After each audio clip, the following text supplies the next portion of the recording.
বাংলার গণতন্ত্রের অন্যতম বৃহৎ উৎসব ২৬-এর বিধানসভা নির্বাচন শেষ হয়েছে বহু জল্পনা, উত্তেজনা এবং রাজনৈতিক টানাপোড়েনের মধ্যে দিয়ে।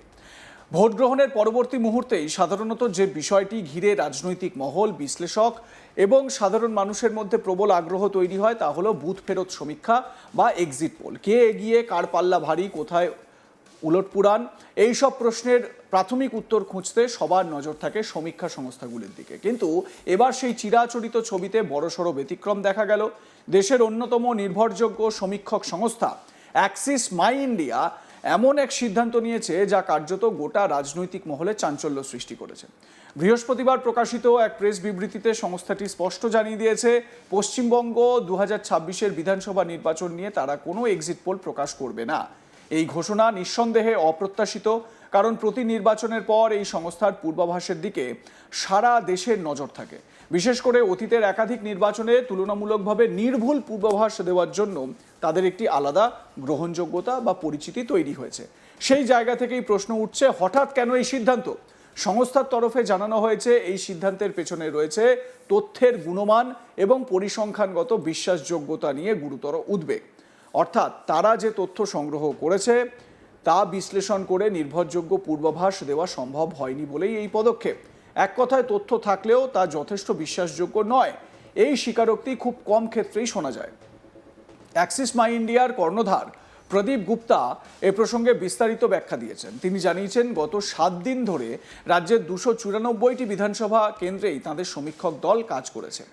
প্রায় ৮০ জন প্রশিক্ষিত সমীক্ষক এই বিশাল কর্মযজ্ঞে অংশ নেন। তারা মোট ৮,৩২৪ কিলোমিটার পথ অতিক্রম করে প্রায় ১৩,০০০ জন ভোটারের সঙ্গে সরাসরি কথা বলেন।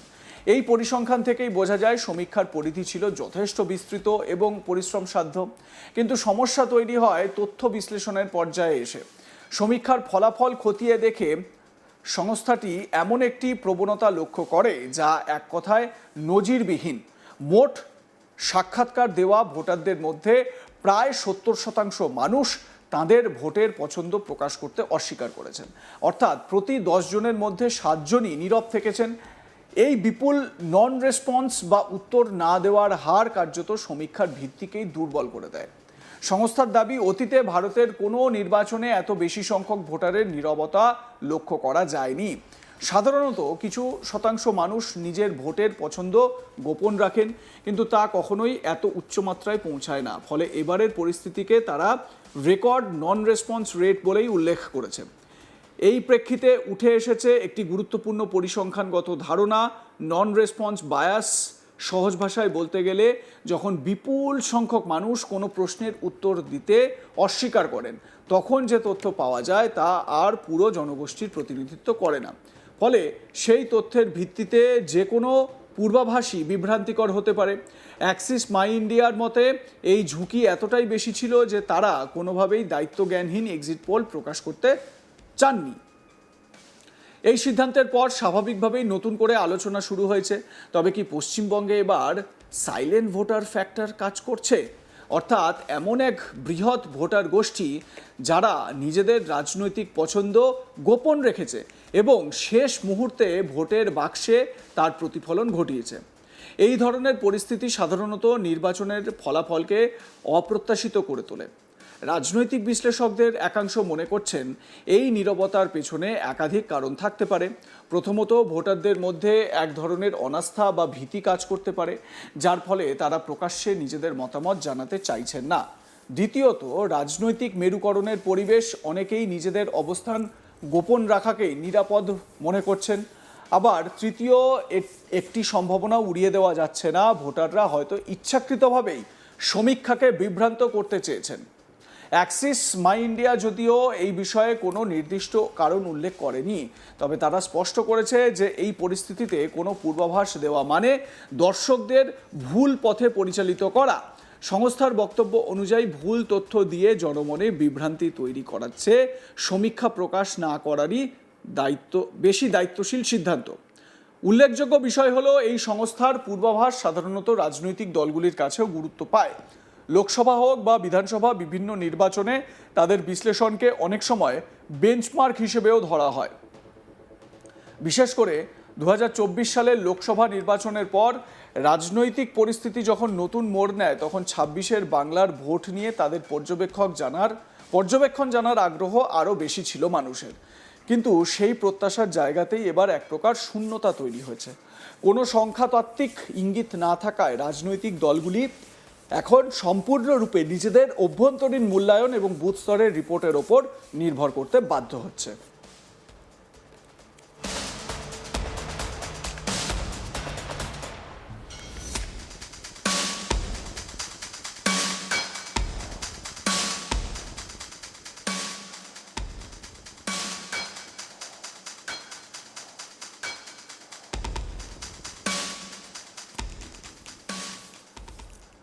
এই ঘটনাকে ঘিরে সমীক্ষা পদ্ধতির নির্ভরযোগ্যতা নিয়েও প্রশ্ন উঠতে শুরু করেছে।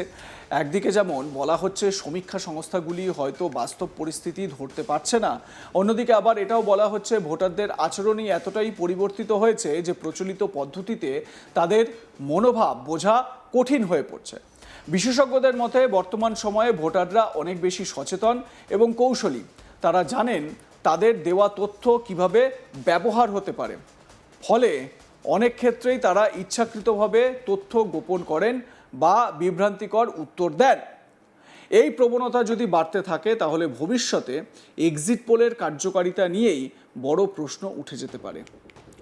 অন্যদিকে এই সিদ্ধান্ত রাজনৈতিক দিক থেকেও তাৎপর্যপূর্ণ, কারণ এক্সিট পোল অনেক সময় ভোট পরবর্তী মনস্তত্ত্ব তৈরি করে। কোনো দলকে এগিয়ে দেখালে তা জনমনে এক ধরনের মোমেন্টাম তৈরি করে, আবার পিছিয়ে দেখালে হতাশাও তৈরি হতে পারে। সেই জায়গায় এই ধরনের সমীক্ষা না থাকা রাজনৈতিক পরিবেশকে কিছুটা নিরপেক্ষ রাখে বলেও মত একাংশের। সব মিলিয়ে পশ্চিমবঙ্গের 2026 বিধানসভা নির্বাচনের প্রেক্ষাপটে অ্যাক্সিস মাই ইন্ডিয়ার এই সিদ্ধান্ত একটি নতুন নজির তৈরি করলো। এটি শুধু একটি সমীক্ষা প্রকাশ করা না করার ঘটনা নয়, বরং ভোটারদের আচরণ, তথ্যের বিশ্বাসযোগ্যতা এবং গণতান্ত্রিক প্রক্রিয়ার স্বচ্ছতা, এই তিনটি বিষয়ের উপর নতুন করে আলো ফেলেছে। আমি একটা সহজ সাধারণ ব্যাখ্যা দেওয়ার চেষ্টা করি। সাধারণ ভোটার যারা, তাদের কাছে গিয়েই তো এই সমীক্ষাগুলো চালানো হচ্ছে। এবারে সাধারণ ভোটারদের মনে এই একটা জায়গা, আশঙ্কার জায়গা বা বলতে পারেন ভয়ের জায়গা তৈরি হয়েছে যে আমরা যদি তথ্য দিয়ে দিই, তিনি ওই ব্যক্তি বা ওই ভোটার যদি কাকে ভোট দিচ্ছেন সেই তথ্য যদি তিনি নাও দেন, যদি তিনি এটাও বলেন যে মনে হচ্ছে এবারে বিজেপি আসতে পারে ক্ষমতায়, মনে হচ্ছে যে এবারে তৃণমূল কংগ্রেস থেকে যাবে, মমতা ব্যানার্জি আবার মুখ্যমন্ত্রী হবেন, এই যে যদি বা সম্ভাব্য যে আলোচনাগুলো তারা করছেন, এর জন্য বা এর জেরে তারা যদি মার্কড হয়ে যান, তাদের যদি জীবনহানি হয়, তাদের পরিবারের সম্মানহানি করা হয়, এই বিষয়গুলোও কোথাও না কোথাও ভোটারদের মাথায় রয়েছে বলে আমার ধারণা। আপনাদের কি ধারণা এই বিষয়ে জানাতে ভুলবেন না। দেখতে থাকুন আজ তাক বাংলা, সাবস্ক্রাইব করুন আমাদের ইউটিউব চ্যানেলটি, বেল আইকন প্রেস করুন নোটিফিকেশন পেতে।